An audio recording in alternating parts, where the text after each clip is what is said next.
Today, a practical video. I would like to show you how to break a pu-erh cake, a bingcha, for storage. So let's jump into it.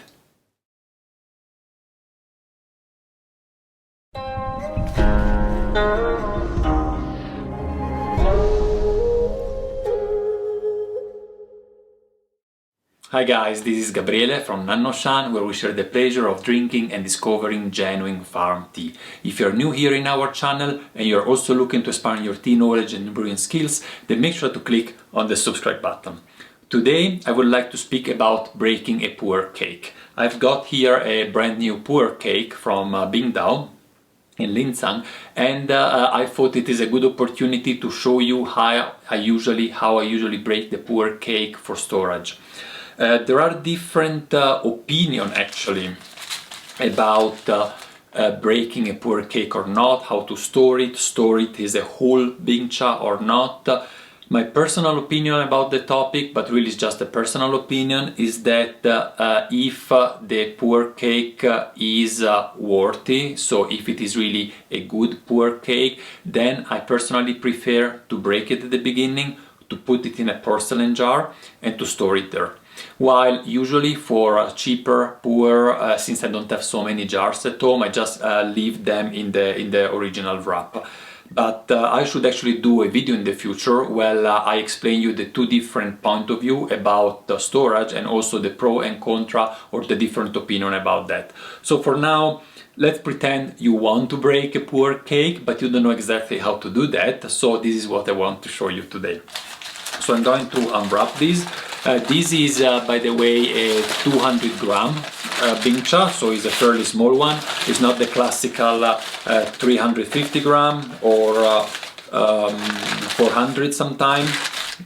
It's a little bit smaller, and actually we have this one also smaller because since it is quite expensive, we want also to have a smaller size. We have also the 400 gram. Alright, so now this is the bingcha. And as you see, typical, it has of course the shape of a disc, is a flat, and this is why, because the leaves actually are pressed in a way that they are disposed on the plane. So it means that you don't have leaves that go transverse into the cake, but they are all more or less lying parallel to the surface. So what does it mean? That when you want to break the cake, you don't want to go in this direction, because you would break also the leaves. You want to go in this direction so that you can split actually two portions of the cake without breaking too many leaves. This is the purpose of the whole thing. We don't want to break too many leaves, because if you break the leaves, then the tea will taste a little bit more bitter. And there was so much effort in picking every leaf by hand that we don't want every leaf by hand, that we don't really want to destroy all that work. So what I usually like to do is to split the cake in two halves. This is my start, and I do that also because I really want that there is more air going into the leaves. Otherwise the leaves in the center of the cake, they don't receive enough oxygen, and then over the year they would age in a different way than the tea on the surface. This is actually the main reason why I break pu-erh cakes. So what I do, I enter with a needle. By the way, this is really the type of my favorite needle. There are also thicker one, or some that are really shaped like a slate. But for me, the thinner the better, because in this way, when it is very tippy here and it is very thin, you avoid breaking the leaves. If it is too big, when you insert it in the disc, you break more leaves. So a thinner one is the best way to have it. Unfortunately at nannuoshan we have just a few left. We place them on the shop, but we don't have a lot on stock of that. Alright, so what I do, I enter with, you can do it on both sides actually. I enter with my needle on the side like that, moving it slowly so that I try to avoid breaking too many leaves. And I look in the center if the needle comes out, like that, and I try to keep the needle parallel to the surface of the cake, like this, and all the way around, basically every few centimeters, maybe every 1 or 2 inches, I go and open the cake, like this. Here we go. So now it came even alone by itself, and you see it got broken into part. Sometimes it's not that easy. You have first to insert all the way around and then you have to move a little bit, but as you see, it's not too difficult actually to get two different halves of it.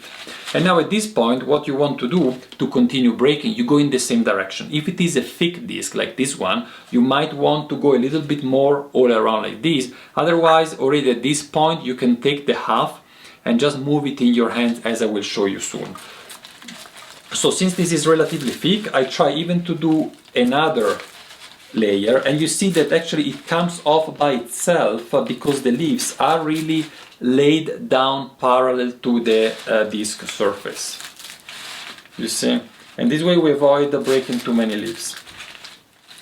You see, now I just created another little slice here. And this is already good for storage. Actually, you don't need to break this any farther, and you basically continue breaking like that and getting all these shapes. And when the disc is too thick, or sorry, too thin, and you cannot insert anything anymore on the side, you just move it like that, and you detach a portion of it, but always pulling sidewards like this. Here you go, you see? And the leaves are pretty whole.